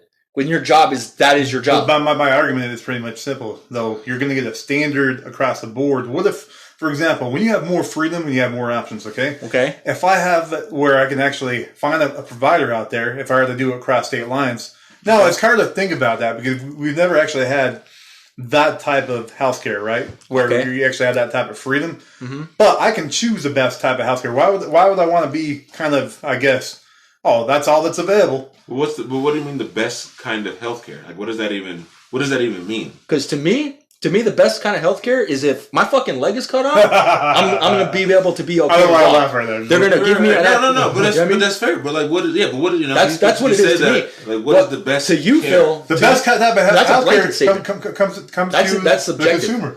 Absolutely, it's subjective. That is right. That's what you're saying. But when you allow the free market to happen, you can actually make your own choices. Phil is trying to make it to the point where it's based on you as an individual. Right. Whereas for me, right, I would want my same healthcare as the person across the street from me. Right. And that is a very American thing, Phil, like with this is me and mine and F the next guy, because this is essentially what it comes down to, because like it sounds horrible on paper, but it's like, hey, for me to be able to choose, do I want to go to Kaiser, or do I want to go to the local hospital, or do I want to go to a clinic? I can have all the choices in the world. I'd rather be able to have that. Hey, but these other 500 people over, fuck these people. Hey, you guys. That's not my whole thing. It may not be like the feeling, like you're like, well, I wouldn't that's say not your those intention. words. That's not your intention at all. The intention, but that's the outcome. My thing is, if we were open up the free market across the states, because not everybody can afford to pay $100 a month. We would have, and some people live off welfare. We would have, like I said, we would. And they get a whole thing. What I'm hoping would happen when we don't live in the utopia or anything, but hell no. But it would be. We still have motherfuckers that are 40 years old believing in Santa. Fuck you. What I'm thinking is that would be the best alternative. As far as not everything's going to be stressed on taxpayers' expense, right? Secondly, for the average, even the poor guy or middle class guy, or who has a family, I mean. Now they actually have options to pick and choose of what they need for their particular situation. I'm not saying it's going to be the best healthcare, because I don't think there is a perfect solution. However, I think it's a perfect alternative. Let me put a scenario, Phil, because you just said something to pick the best option for their healthcare, right? Correct. Okay. If I shot you in the chest right now, all right, what do you think? How much money are you going to spend to get somebody to patch you up? Well, a lot, right? Yeah, because whatever is required, right? Yeah, technically, I just pay my premium and they fix up the rest for me. But if you already now that's another worry you have to have by picking, right? And then finding, okay, I don't like this company anymore, so I have to go like that. It's another worry on your mind, right? I think the reason why if Clip a T gets shot. Mm-hmm. In the fucking chest, right? And you are, and say it in the form of you already paying it for it throughout your taxes.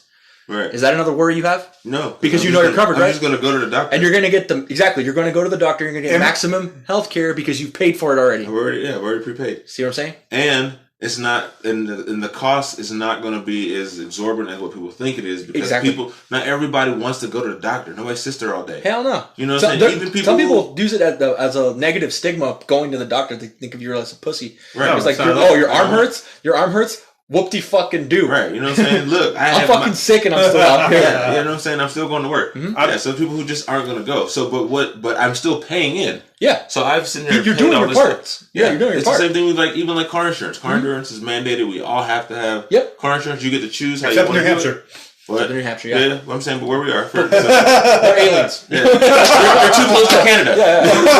Yeah. So you have to pay for it, and you can choose whichever one you want. And there's different services within it, And granted, it's slightly different because having a car is your choice to have a car because you could just ride your bike or whatever, but you still had to be a part of it. But there's people like me, like I've never had an at-fault accident in my life. I've been paying for car insurance for the past 20 years for driving, since I was a teenager, and I've been paying all this time, and I've never had an at-fault accident, which means somebody just collected thousands of dollars from me. That's another thing I disagree with too. I think people should be able to take the chances they want.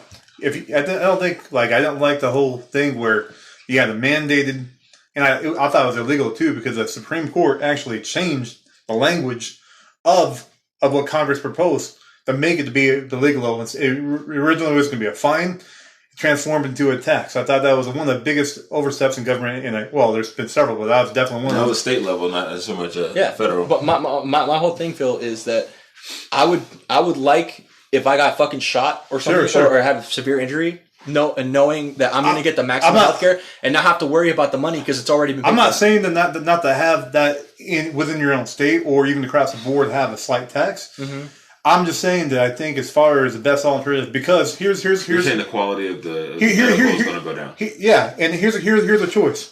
I didn't say completely take money out where you don't help anybody else. I think that's cruel, and you want to be able to help anybody that gets hurt. What I'm trying to say is that everything comes at a cost, and that reality is we're going to have to pay for this. We had some proposals by Bernie Sanders, other people on the left, that said, "Hey, we're going to have $30 trillion over the next 10 years, which is a lot of money.